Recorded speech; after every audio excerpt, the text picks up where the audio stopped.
이재명의 중도 보수와 우클릭 논란 어떻게 볼 것인가? 전지훈 편집위원. 이념과 진영이 밥 먹여주지 않는다. 검든 히든 쥐만 잘 잡으면 좋은 고양이 아닌가? 탈이념 탈진영의 현실적 실용주의가 위기 극복과 성장 발전의 동력. 민주당은 원래 성장을 중시하는 중도보수 정당.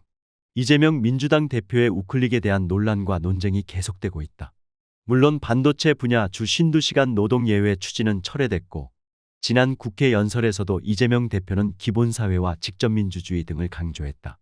민주당의 진보적 가치를 완전히 다 버린다는 게 아니다라고도 했다. 따라서 우클릭이 아니라 좌와 우를 포괄하는 실용주의일 뿐이라는 평가도 나온다. 민주당은 원래 중도 보수였다라는 말도 딱히 틀린 것은 아니다. 워낙 반공주의적 극우가 지배적인 한국 사회에서 민주당까지 싸잡아 좌파로 낙인 찍는 색깔론 공격이 많았고, 진보적 사회운동 출신의 인사들이 민주당에 흡수돼 온 것은 사실이다. 하지만 민주당의 뿌리나 이념, 역사를 봐도 중도적 자유주의 정당이었지 진보 좌파 정당이라고 보기는 힘들다. 실제 진보 좌파 정당들은 민주당을 보수 양당 중에 하나라고 비판해왔다. 그럼에도 지난해 하반기부터 민주당이 보여준 정책적 후퇴와 타협들에 대한 우려와 비판은 사라지지 않고 있다. 먼저 1% 초부자들에 부과되는 대표적 세제인 금융투자소득세를 도입하지 않고 폐지하는 후퇴가 있었고, 가상화폐에 대한 과세도 2년 유예됐다. 국민연금 소득대체율도 비록 집권당의 어깃장 탓이지만 협상 과정에서 계속 낮아진 것도 아쉬운 대목이다. 상속세 공제 한도를 높이는 방안은 논쟁의 여지가 있지만 국내 생산 기업에 대한 법인세 공제 등도 제기되고, 이재명 대표 자신이 친기업, 선성장 노선을 강조하고 있다. 최근 대량학살 전쟁범죄 국가인 이스라엘 대사를 만나서 협력을 약속한 것과 가자 인종청소 망언을 한 트럼프 대통령을 노벨평화상 후보로 추천하겠다고 한 것도 외교 정책적 우클릭으로 볼 수 있다. 이런 것들은 분명히 보수적 족벌 언론들과 국민의힘이 강조하던 방향과 일부 겹치는 반면 진보적 야당들과 언론들이 비판하는 내용이다. 더구나 민주당이 금투세 도입을 주장하다가 포기하던 과정이나 반도체 주 52시간 노동 예외에서 흔들리던 모습은 앞으로도 다른 여러 진보적 개혁 정책들을 추진하는 과정에서도 반복될 가능성이 크다. 따라서 이 과정을 돌아보면서 평가할 필요가 있다. 먼저 분명히 해야 할 것은 이 모든 과정에서 윤석열 정권과 국민의힘, 기득권 카르텔의 압박이 있었다는 사실이다.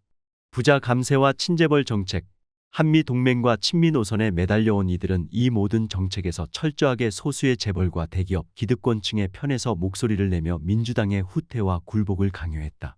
족벌 언론들은 금투세를 시행하면 주가가 폭락하고 시장이 붕괴할 것, 52시간 적용 제외를 안 하면 반도체 무한 경쟁에서 패배하며 경제 위기가 올 것, 한미동맹이 무너지고 있다라는 대대적 공포 마케팅을 쏟아냈다. 국민의힘에서 갈라져 나왔던 이준석 대표와 개혁신당도 개미 투자자들에게 큰 피해가 간다라며 금투세 폐지와 코인 과세 유예를 주장했다. 반면 민주당은 한국의 주식시장이 저평가돼 있고 주가가 계속 하락할 뿐 아니라 세계시장이 불안정해지면 더욱 크게 추락하는 이유는 금투세 때문이 아니라고 옳게 지적했다. 진정한 이유는 한국 주식시장의 불투명성과 기업 지배구조의 후진성에 있다는 평가였다. 그래서 큰 손들만 떼돈 벌고 투기꾼들이 주가 조작을 하면서 개미 투자자들만 손해본다는 말이다. 반도체 분야 52시간 적용 예외 문제에서도 원래 민주당은 노동계와 함께 근로기준법의 기준을 무너뜨리면 장시간 노동과 노동 착취로 이어질 수 있다라며 반대해왔다. 한국 반도체 산업의 위기는 노동시간이 적어서가 아니라 재벌 대기업들의 경영 전략의 실패 때문이고, 기술 혁신을 통한 생산성 향상을 중시하는 첨단 AI 시대에 역행하는 발상을 비판했다. 그러나 거대 금융자산가들과 재벌 대기업들을 대변하는 정치 세력들은 금투세 폐지, 코인 과세 유예, 노동시간 연장, 법인세 감면 등의 정책만을 요구했고, 족벌 언론과 경제신문들은 그 목소리만 일방적으로 확대해서 퍼날랐다. 이런 정책들은 마치 주식과 코인 시장에서 개미들의 요구인 것처럼, 나라 경제를 걱정하는 보통 사람들의 요구인 것처럼 포장됐다. 민주당 내부에서도 그것에 동조하는 세력과 목소리들이 늘어났고, 결국 이재명 대표와 민주당 지도부도 흔들리다가 우리도 경제 성장과 한미동맹을 중시하는 중도 보수라면서 그것에 타협하기 시작했다. 이러한 민주당의 타협과 후퇴가 윤석열 정권이 지지율 추락 속에 정치적 위기에 몰리거나 쿠데타 실패로 자멸하는 상황에서 나타났다는 것은 곱씹어 볼 필요가 있다. 이런 상황에서마저 물러선다면 기득권 우파의 힘이 강력하고 많은 지지를 얻고 있을 때는 더욱더 쉽게 물러서고 타협할 수 있다는 뜻이 된다. 이러한 타협과 후퇴를 주도하는 게 이재명 대표라는 것도 역설적이다. 이재명 대표는 이낙연 전 대표와 같은 기존 민주당 주류보다 상대적으로 진보적이며 기득권 카르텔에 비타협적으로 맞설 것이라는 기대 속에 인기를 얻었었다.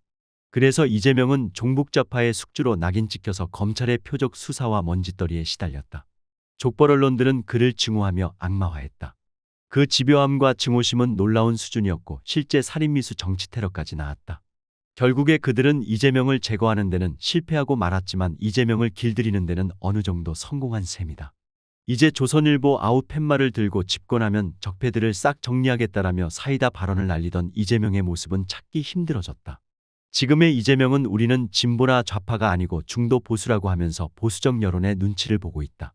과거의 사이다 발언에 환호하며 강력한 지지를 보냈던 지지자들이 지금의 고구마 같은 태도를 변호해주는 역설도 나타나고 있다. 반면 그동안 기계적 양비론을 펴면서 이재명을 향해서 사법 리스크에 대한 방탄을 중단하고 강성 지지층에서 벗어나 중도로 가서 외연을 넓혀야 한다라고 주문하던 대다수 진보 언론과 진보 지식인들은 막상 이재명이 그런 압박을 받아들여서 변화를 시도하니까 우클릭이라고 비판하고 있다. 물론 핵심에는 다가오는 대선과 선거 공학적 계산이 있다. 지난 대선에서 0.73% 차이로 졌으니 종부세와 금투세 등에서 양보하면서 수도권과 중도층에서 기반을 확장해야 한다라는 논리이다. 집권을 위해서는 선거에서 이겨야 하고 선거에서는 지지층만을 넘어서 더 넓은 지지 기반의 확장이 필요한 게 사실이다. 문제는 선성장 후분배, 강력한 한미동맹이 중심 등의 보수우파 프레임을 받아들이는 그 방식에 있다. 이것은 오히려 보수우파의 프레임을 더 강화하는 결과를 낳을 수 있다. 더구나 이런 접근은 기존 지지층의 자신감과 효능감을 떨어뜨리고 실망을 낳아서 오른쪽으로 늘어난 지지층이 왼쪽에서 빠지는 결과를 낳을 수도 있다. 무엇보다 중요한 것은 집권 이후에 나타날 문제이다. 기득권 카르텔에 대한 타협과 양보는 강력한 개혁 추진의 발목을 잡을 수밖에 없다. 이재명 대표는 윤석열 탄핵안 통과 직후에 국회 앞 집회 연설에서 지난 촛불혁명 때 우리 국민들이 그 한겨울에 아이들 손잡고 힘겹게 싸워서 박근혜 정권을 끌어내렸지만 그 후에도 세상은 바뀌지 않았고 내 삶은 바뀌지 않았다 생각하고 있다라면서 사과했는데 개혁의 실패는 문재인 정부 때의 이러한 오류를 다시 반복하게 되는 길이 될 수 있다. 현재 이재명 민주당의 우클릭에 대한 기득권 카르텔의 반응은 떨떠름하고 양면적이다. 갈수록 극우화하는 국민의힘의 권영세 비대위원장은 과거 중국 공산당이 내놓았던 흥묘백묘론까지 끄집어냈다고 꼬투리 잡으며 사람들이 이재명 대표가 대통령이 되기라도 하면 나라 전체가 공산 전체주의 국가가 되는 것이 아니냐고 걱정한다고 공격을 계속했다. 조선일보는 진심이면 옳은 방향이라면서 말이 아닌 행동으로 보여주기 바란다라고 주문했다. 그동안 국민의힘이 요구해 왔던 것을 민주당이 받아들여서 연금개혁, 반도체법 그리고 AI 기본법까지 숙제를 풀어내야 한다라는 요구이다. 민주당의 우클릭을 깎아내리면서도 기득권 카르텔의 오랜 과제들을 해결하는 기회로 삼으려는 자세가 노골적이다. 반면 민주당 왼쪽의 진보적 야당들과 시민사회 단체들은 당연히 반발하며 비판하고 있다. 민주당이 금투세를 폐지할 때, 가상화폐 과세를 유예할 때, 52시간 노동제 예외를 수용하려 할 때마다 조국혁신당, 진보당, 기본소득당, 사회민주당과 민주노총, 참여연대, 민변 등은 그것을 반대하고 규탄했다. 예컨대 조국혁신당 조국 대표는 금융투자소득세를 폐지해야 주식시장이 사는 게 아니고 주가조작 관여 후 23억을 번 살아있는 권력을 봐주는 검찰청을 폐지해야 주식시장이 산다라고 비판했다. 또 성장 우선론이 아니라 자산과 주거 불평등을 해소할 진보적 정책을 중심으로 반윤석열 다수 연합을 구축해야 한다고 제안했다. 원외의 진보정당과 좌파 단체들은 더욱 강력하고 신랄하게 민주당의 우클릭을 비판하고 있다. 이것은 당연히 정당하고 필요한 비판인데 다만 이것이 또다시 쿠데타를 일으킨 국민의힘이나 그것을 막은 민주당이나 조금도 다를 게 없다라는 기계적 양비론으로 나아가서는 안 된다. 또 민주당을 종북 친중 좌파로 낙인 찍어 악마화하며 공격해서 우클릭을 압박해온 기득권 카르텔과 국민의힘, 재벌, 족벌 언론 등에 대한 비판이 항상 우선돼야 한다. 원인을 제거해야 결과도 막을 수 있기 때문이다. 그러면서 이런 압박에 대한 이재명과 민주당의 타협과 후퇴를 비판하고 민주당 안팎에서 그것을 막기 위해 저항하는 사람들을 응원해야 한다. 민주당이 당원들의 목소리를 민주적으로 반영하는 당원 중심 정당을 강조하고 있는 상황에서 우클릭에 반대하는 민주당 당원들의 목소리를 응원하며 더욱 키우는 것은 중요하다. 그것이 공정할 뿐 아니라 실제로 민주당의 후퇴를 막는 데 더 효과적이기 때문이다. 실제로 이번에 반도체 특별법에서 52시간제 예외를 수용하려던 이재명 지도부가 멈춰서는 데는 민주당 내부에서 반대하던 당원과 의원들의 목소리가 중요하게 작용했다. 하지만 무엇보다 중요한 것은 민주당 왼쪽에서 진보정당을 제대로 세워내는 문제이다. 사실 이번에 민주당의 우클릭은 원래 중도 정당이라는 성격을 재확인하는 과정이면서도 동시에 국민의힘의 극우화가 낳은 오른쪽의 공백을 차지하려는 시도의 성격도 있다. 만약 민주당 왼쪽에 강력한 진보정당들이 존재했다면 민주당은 왼쪽으로 지지자들을 밀어내거나 놓치지 않기 위해서라도 쉽사리 우클릭을 하지 못했을 가능성이 높다. 그럼에도 민주당이 우클릭을 했다면 그것은 진보정당의 기반 확대를 낳을 기회가 됐을 수가 있다. 권리당원만 250만, 일반 당원은 500만에 달할 뿐 아니라 정치적 의제와 사회개혁에 관심이 있는 민주당 당원들의 상당수를 왼쪽으로 설득하고 견인하는 것은 우리 사회에서 의미 있는 진보정당의 기반을 만들기 위해 매우 중요한 과제이다.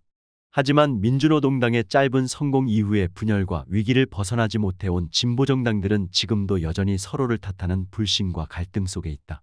그래서 갈수록 기반이 줄어들어 왔고 민주당을 왼쪽에서 위협하며 우클릭도 가로막는 존재가 되지 못하고 있다. 이것은 반동적 극우를 고립시키고 합리적 중도 보수와 진보정당들이 경쟁하는 체제로 한국 정치를 재편하기 위해서도 바람직한 상황이 아니다.